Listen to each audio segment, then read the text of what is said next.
Hello my dear students, आज मैं आपको जनरल ऑर्गेनिक केमिस्ट्री के मोस्ट इंपॉर्टेंट टॉपिक्स बताऊंगा जो आपके 11th के एग्जाम में बहुत ही रिपीटेडली पूछे जाते हैं। क्यों? यूनिट टेस्ट हो या कोई भी टेस्ट हो, उसमें ये क्वेश्चंस जनरली बनते हैं। क्लियर? तो स्टार्ट करते हैं जीओसी जनरल ऑर्गेनिक केमिस्ट्री के important topics. Clear?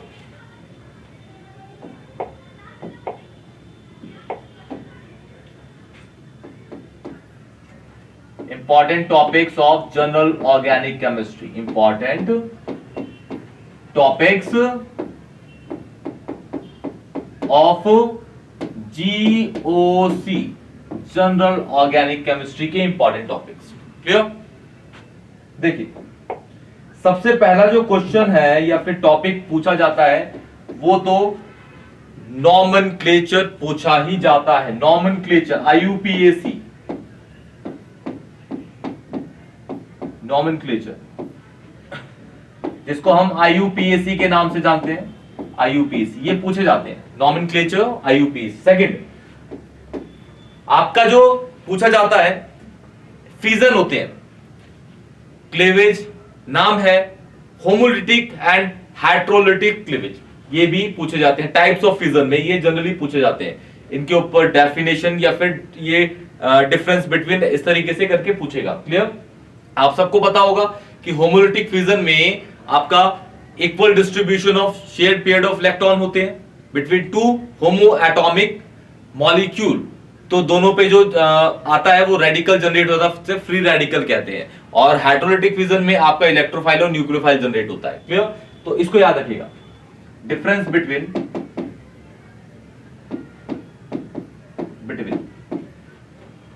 Homolytic and heterolytic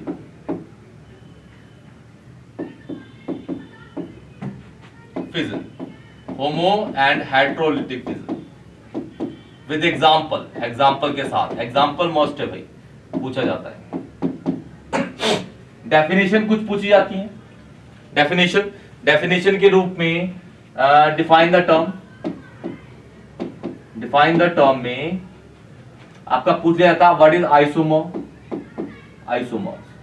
ठीक है? आपका न्यूक्लियोफाइल पूछ लिया जाता है। इलेक्ट्रोफाइल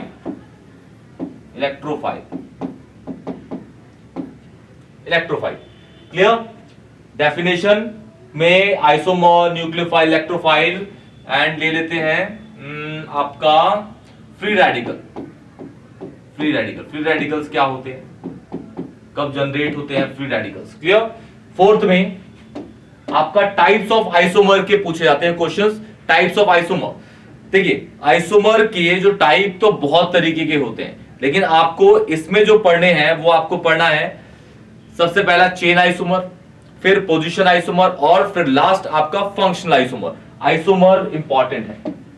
एक ही मॉलिक्यूलर फॉर्मूले के जो डिफरेंट टाइप ऑफ स्ट्रक्चर्स बनते हैं, एक ही मॉलिक्यूलर फॉर्मूले के डिफरेंट टाइप ऑफ स्ट्रक्चर, उसे बोलते हैं हम आइसोमर। ठीक है? वो उसके आइसोमर होते हैं और पूरा जो प्रोसेस होता है उसे बोलते हैं आइसोमराइजेशन। क्या बोलते हैं? आइसोमराइजेशन। तो आइसोमर में आपका पोजीशन आइसोमर,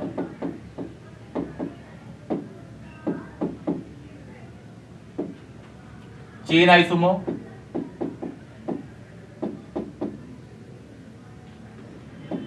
फंक्शनल आइसोमर, ये पूछे जाते हैं भाई, पूछे। क्लियर? फिफ्थ में आपका आ जाता है टाइप्स ऑफ रिएक्शन के। टाइप्स ऑफ रिएक्शन, इसमें चार तरीके की रिएक्शन दे रखी है आपको टाइप्स ऑफ रिएक्शन में, वो लिखवा देता हूं और इंपॉर्टेंट बता देता हूं कौन सी है। टाइप्स ऑफ रिएक्शन में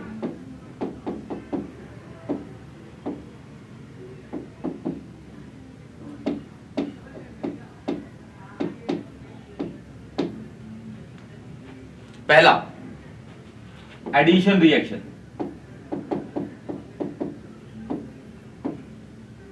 अच्छा, एडिशन रिएक्शन में जो आपके आते हैं, सबसे पहला एडिशन ऑफ हाइड्रोजन गैस। ठीक है? किसी भी एल्कीन या एल्काइन के अंदर आप H2PTPTNI डाल दो तो ये कन्वर्ट हो जाता है एल्केन के अंदर। किसके अंदर? एल्केन के अंदर।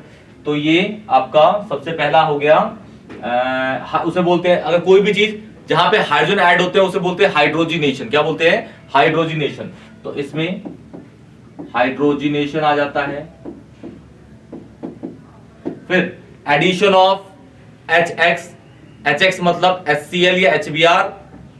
अगर HCl HBr यूज हो रहा है आपका विदाउट पेरोक्साइड तो उसे मार्कोनिक रूल से यूज करेंगे। तो मार्कोनिक रूल भी इसमें आ जाता है, मार्कोनिक, और इसी के अंदर आपका फिर एंटी मार्कोनिक भी आ जाता है। एंटी MR लिख देता हूं, ठीक है, anti MRO, anti MRO। Clear? ये पूछे जाते हैं भाई इसके अंदर एडिशन के अंदर। फिर आता है आपका substitution reaction. Substitution reaction, substitution reaction,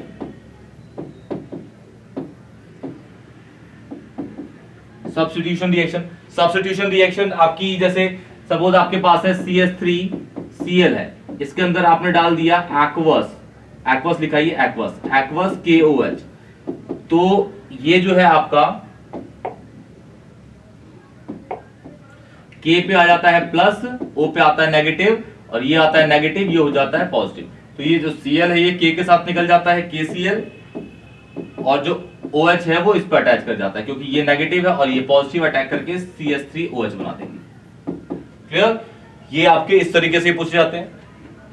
फिर आता है आपका एलिमिनेशन रिएक्शन।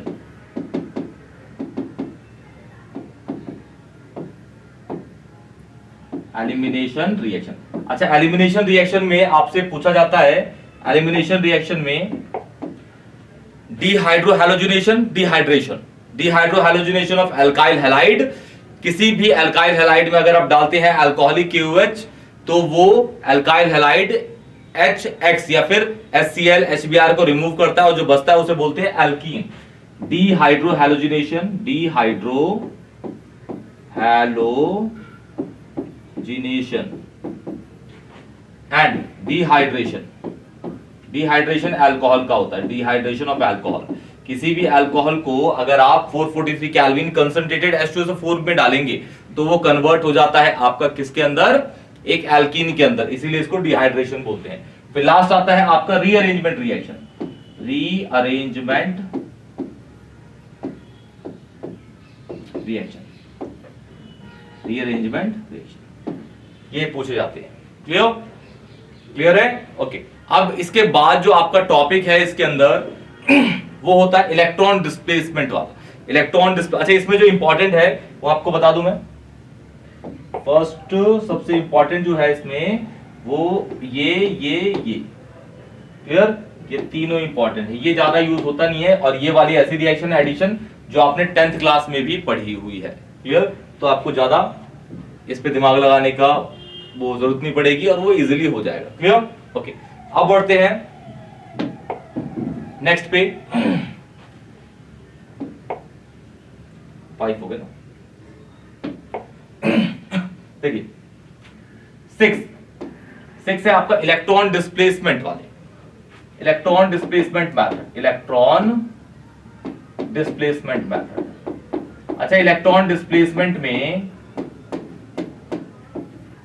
आपका होता है सबसे पहले इंडक्टिव इफेक्ट, इलेक्ट्रोमैग्नेटिक इफेक्ट, फिर रेजोनेंस, फिर आता है last hyper conjugation, hyper conjugation. तो इसमें जो इंपॉर्टेंट है वो आपका है inductive effect, inductive effect, plus I minus I, plus I and minus I. Clear? दूसरा इसमें आपसे पूछा जाता है रेजोनेंस, इसमें भी plus are and minus R. फिर लास्ट इलेक्ट्रोमैग्नेटिक ज्यादा पूछा जाता नहीं है, हाइपर कॉन्जुगेशन लेकिन इसका इंपॉर्टेंट है, हाइपर कॉन्जुगेशन, हाइपर कॉन्जुगेशन। इसको सिग्मा बॉन्ड रेजोनेंस के नाम से भी जाना जाता है, इसको सिग्मा बॉन्ड रेजोनेंस के नाम से, बॉन्ड रेजोनेंस। एंड इसको नेथन बेकर ने दिया था तो इसको नेथन बेकर इफेक्ट के नाम से भी जाना जाता है, Nathan baker effect, Nathan baker effect. ये आपके इस चैप्टर के इंपॉर्टेंट टॉपिक्स है, इसी से जनरली क्वेश्चन आते हैं। क्लियर? आईयूपीएसी को याद रखिएगा, होमोलिटिक हाइड्रोलिटिक फिजिक्स याद रखिएगा, और ये वाले टॉपिक्स है इसके इंपॉर्टेंट। क्लियर? ओके, इन सबको अच्छे से आप बहुत बढ़िया तरीके से प्रिपेयर कर लीजिएगा। अगर आपको नोट्स की रिक्वायरमेंट है, आप मुझे कमेंट सेक्शन में बताइए, मैं इसकी नोट्स जो है वो मैं डिस्क्रिप्शन बॉक्स में डाल दूंगा, आप उसको वहां से डाउनलोड कर लीजिएगा। क्लियर? ओके, तो ये वीडियो यहीं खत्म होती है, तब तक के लिए टेक केयर।